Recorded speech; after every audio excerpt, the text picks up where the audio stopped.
Revision करते हैं। You bacteria, you bacteria को ट्रू बैक्टीरिया भी बोला जाता है। जो ये यू बैक्टीरिया है, इनका मेन कैरेक्टर क्या है? जो इनकी सेल वॉल होती है ना, वो रिजिड होती है। ओके, अगर ये यू बैक्टीरिया मोटाइल है, मोटाइल किसके कारण होगा? फ्लैजिला के कारण, तो इसमें फ्लैजिला पाया जाएगा तब मोटाइल होंगे। अगर फ्लैजिला पाया नहीं जा रहा तो ये नॉन मोटाइल होंगे। ओके सर, फॉर एग्जांपल देखो, यू बैक्टीरिया का साइनोबैक्टीरिया है। जो साइनोबैक्टीरिया है, इसको ब्लू ग्रीन एल्गी भी बोला जाता है। अब ऐसे मत सोच लेना कि ये एल्गी है, नहीं भाई, ये बैक्टीरिया है। ठीक है, साइनोबैक्टीरिया को ब्लू ग्रीन एल्गी बोला जाता है। जो साइनोबैक्टीरिया है, ये फोटोसिंथेटिक होता है। फोटोसिंथेटिक क्यों होगा? क्योंकि इसमें क्लोरोफिल ए पाया जाता है, जो हायर प्लांट्स में होता है ना, वैसा ही सिस्टम, तो इसलिए इसको फोटोसिंथेटिक ऑटोट्रोप्स बोला जाता है। जो ये साइनोबैक्टीरिया है, ये यूनिसेलुलर कॉलोनियल भी हो सकते हैं और फिलामेंटस भी हो सकते हैं। अब ये पाए किसमें जा सकते हैं? भाई फ्रेश वाटर, मेराइन वाटर या टेरेस्ट्रियल एल्गी भी हो सकते हैं। ठीक है, टेरेस्ट्रियल पे भी पाए जा सकते हैं। इतनी बात होगी। The colonies are generally surrounded by gelatinous sheet. अब देखो, ये एग्जांपल है, देखो ब्लू ग्रीन एल्गी का, ये फोटो बना रखा है यहाँ पे, ठीक है ना। तो इसमें देखो, ये नॉर्मल सेल्स हैं इसकी, ये कुछ बड़ी सेल आ गई है, ये हेटेरोसिस्ट हो गई, ये नॉर्मल सेल्स है। अब देखो, इन सेल्स के बाहर आपको एक जिलेटिनियस शीट दिखेगा, ये जिलेटिनियस शीट दिख रहा है ना, ये है जिलेटिनियस शीट। ठीक है, okay. They obtain from blooms in polluted water body. ठीक है, some of these organism can fix atmospheric nitrogen in specialised cell called heterocyst. ये जो हेटेरोसिस्ट है ना, ये नाइट्रोजन फिक्सेशन का काम करती है। ओके, इतनी बात क्लियर होगी?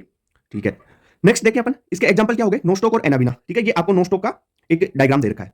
नेक्स्ट है chemosynthetic autotroph bacteria oxidise various inorganic substance such as nitrates. Nitrates क्या हो जाएगा? NO3 माइनस, नाइट्रेट्स होगा NO3 माइनस, और नाइट्राइट क्या हो जाएगा? NO2 minus. ठीक है, NO2 माइनस इसको ऑक्सीडाइज करेगा और अमोनिया को ऑक्सीडाइज करेगा, तो कुछ एनर्जी निकलेगी, और एनर्जी एटीपी के प्रोडक्शन के लिए यूज ले लेंगे ये। ठीक है, ओके।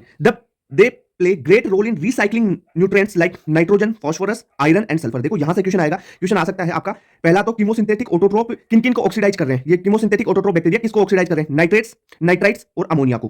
ठीक है, इससे एनर्जी ले रहे हैं। दूसरी बात, ये किसके रिसाइक्लिंग में यूज हो रहे हैं? रिसाइक्लिंग किस किस का कर रहे हैं? नाइट्रोजन का, फास्फोरस का, आयरन का और सल्फर का। ओके, इतनी बात ध्यान रखना। ये सारे ऑटोट्रोपिक बैक्टीरिया थे। अब हेटेरोट्रोपिक बैक्टीरिया की बात करते हैं। सबसे ज्यादा अबंडेंट मात्रा में पाया जाता है कौन?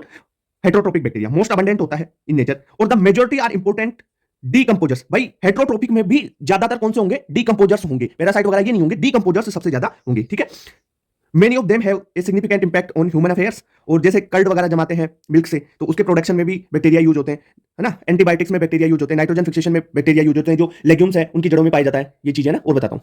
कुछ पैथोजेंस के रूप में भी होते हैं, जो ह्यूमंस पे पैथोजेनिक इफेक्ट डालते हैं, और कुछ क्रॉप्स वगैरह एनिमल्स के और पेट्स में पैथोजन के रूप में रहते हैं। ओके, अब एक चीज देख लो, आपको डिजीज के बारे में आ सकता है कि बैक्टीरिया से कौन कौन सी डिजीज होगी। वो cholera, typhoid, tetanus, citrus canker, जो नींबू में होता है ना, ये सारी डिजीज किसके कारण हो रही है? बैक्टीरिया के कारण। ठीक है, बैक्टीरिया रिप्रोड्यूस, जनरली बैक्टीरिया किससे रिप्रोड्यूस करेंगे? फिशन के द्वारा। ठीक है, अगर अनफेवरेबल कंडीशन है तब वो स्पोर प्रोड्यूस करेंगे और उससे रिप्रोड्यूस करेंगे। ठीक है, इतनी बात होगी। They also reproduce by a sort of sexual reproduction by adopting a primitive type of DNA transfer from one bacterium to other bacterium. ठीक है, ये कॉन्जुगेशन ट्यूब बना के एक डीएनए ट्रांसफर करते हैं।